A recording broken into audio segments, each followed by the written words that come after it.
Good morning students.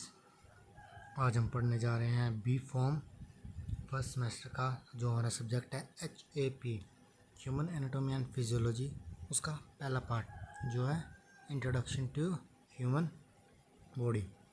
तो human body तो आप सबको पता है कि जिसके अंदर हम रहते हैं वो ह्यूमन बॉडी है। अब जो हम ह्यूमन बॉडी की स्टडी करते हैं वो दो तरह से करते हैं, पहली एनाटॉमी एंड दूसरी फिजियोलॉजी। सबसे पहले हम पढ़ेंगे एनाटॉमी होती क्या है। देखिए एनाटॉमी क्या होती है, the branch of science which deal with the study of structure of different organs and human body. मतलब जो ह्यूमन बॉडीज़ के अंदर जो ऑर्गन्स हैं डिफरेंट उन सब के स्ट्रक्चर्स की स्टडी को हम क्या बोलते हैं, एनाटॉमी बोलते हैं। For example histology. हिस्टोलॉजी क्या होती है, टिश्यूज़ की स्ट्रक्चर्स की स्टडी। सेकंड हमारा आता है फिजियोलॉजी। फिजियोलॉजी क्या होती है, study of functions of different organs of human body. मतलब ह्यूमन बॉडी के अंदर जो ऑर्गन्स हैं उनके फंक्शंस की स्टडी को हम फिजियोलॉजी बोलते हैं।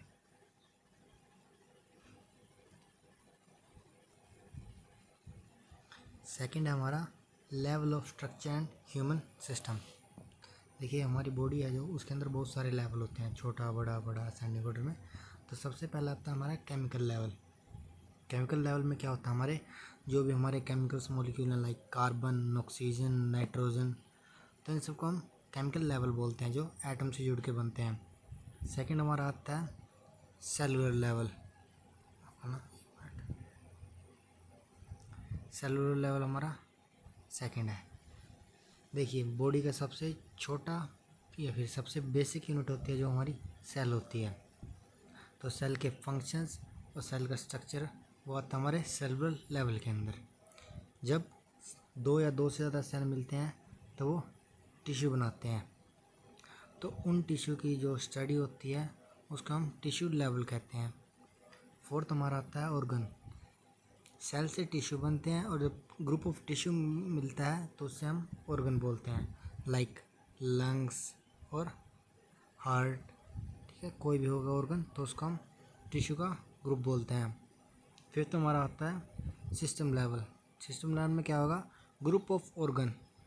जब दो या दो से ज़्यादा ऑर्गन मिलकर एक सिस्टम बनाते हैं उसको हम सिस्टम लेवल में स्टडी करते हैं, जैसे डाइजेस्टिव सिस्टम या फिर रेस्पिरेटरी सिस्टम।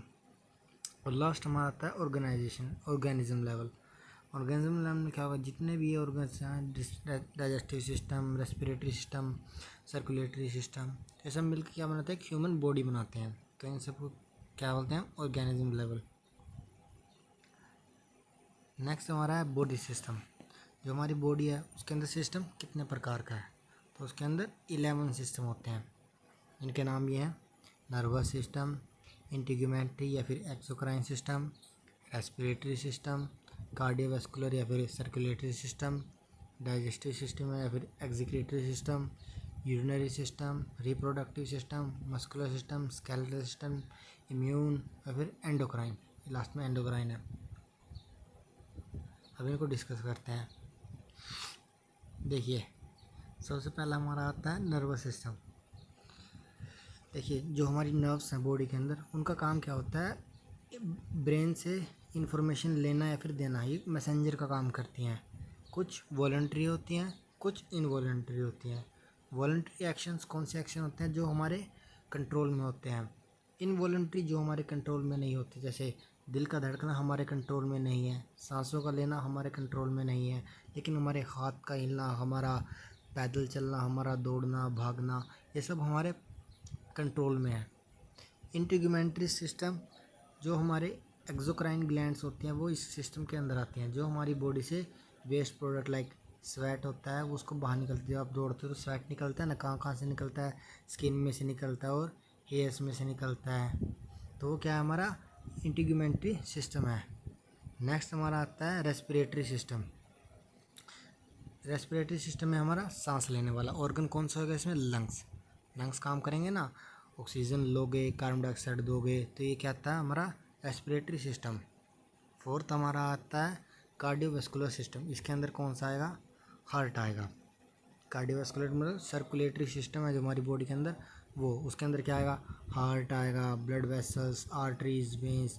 ये क्या करेंगी, आपने जो रेस्पिरेटरी सिस्टम के द्वारा ऑक्सीजन एब्जॉर्ब किया है, उस ऑक्सीजन को, और जो आपने खाना खाया उसके अंदर जो भी न्यूट्रिएंट्स हैं उन सबको बॉडी के सेल्स और ऑर्गन्स में डिलीवर करना काम किसका है? कार्डियोवैस्कुलर सिस्टम का। फिफ्थ है हमारा डाइजेस्टिव सिस्टम। डाइजेस्टिव सिस्टम, खाना खाते हैं आप तो सबसे पहले माउथ में, फिर गले में, फिर स्टमक में, फिर इंटेस्टाइन में, और फिर वहाँ पे जाके वो खाना अब टूटेगा, एचसीएल के द्वारा टूटता है, फिर उसके अंदर से न्यूट्रिएंट्स निकलते हैं जो हमारी बॉडी एब्जॉर्ब करती है, और जो वेस्ट प्रोडक्ट होता है उसको बाहर निकाल देती है। तो वो सिस्टम क्या होता है? डाइजेस्टिव सिस्टम होता है। ये सिक्स्थ है, सेवन्थ गलती से लिखा गया। इसके अंदर आएगा यूरिनरी सिस्टम। यूरिनरी सिस्टम में हमारे कौन कौन से ऑर्गन होते हैं? Kidney, urethra, urinary bladder. इनका काम क्या होगा? जो हमने पानी पिया है, जो हमने खाना खाया है, उसके अंदर से जो वेस्ट यूरिन निकलेगा उसको बॉडी से बाहर निकालते हैं। आगे हमारा ये सेवन्थ है रिप्रोडक्टिव सिस्टम। इसके अंदर क्या होगा? इसके अंदर हमारे वो ऑर्गन होते हैं जो हमारे रिप्रोडक्शन में काम आते हैं।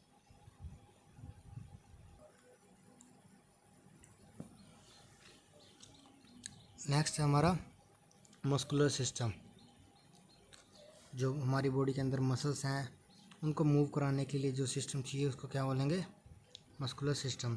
जैसे आपको कहीं पे वॉक करके जाना है तो आप अपनी लेग्स का यूज़ करेंगे तो उसमें लेग्स की मूवमेंट किसकी वजह से होगी? मसल्स की वजह से उसकी मूवमेंट होगी, मसल्स की स्पैटिंग।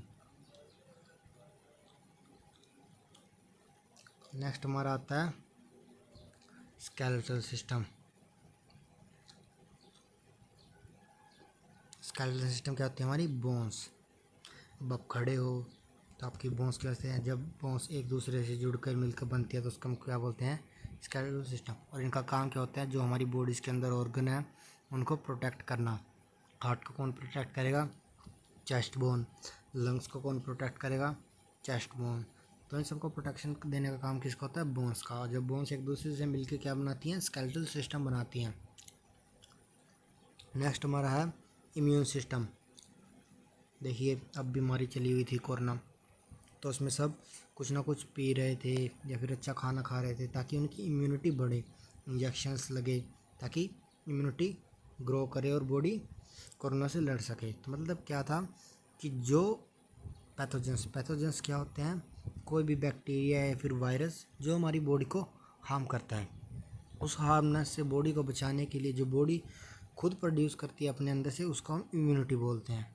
मतलब बिना दवाई के ही हम उस बीमारी को ठीक कर सकते हैं अगर हमारी इम्यूनिटी अच्छी होगी। ठीक है। और लास्ट हमारा एंडोक्राइन सिस्टम। एंडोक्राइन सिस्टम क्या होता है? ये डिफरेंट टाइप ऑफ हार्मोन्स को कंटेन करता है और उनके फंक्शंस करवाता है बॉडी के अंदर। जैसे T3 एंड T4, ये क्या होता है? ये हमारे ब्रेन के अंदर होता है, वहाँ से ये रिलीज़ होगा जब हम सोते हैं। और जब हम सोते हैं जब ये रिलीज़ होता है, और इसका काम क्या होता है? हमारी बॉडी की ग्रोथ को बढ़ाना। हमारी बॉडी की ग्रोथ बढ़ती है इससे, उससे हम बड़े हो जाते हैं। तो ये हमारा एंडोक्राइन सिस्टम था। तो ये था हमारा आज का लेक्चर। Thank you.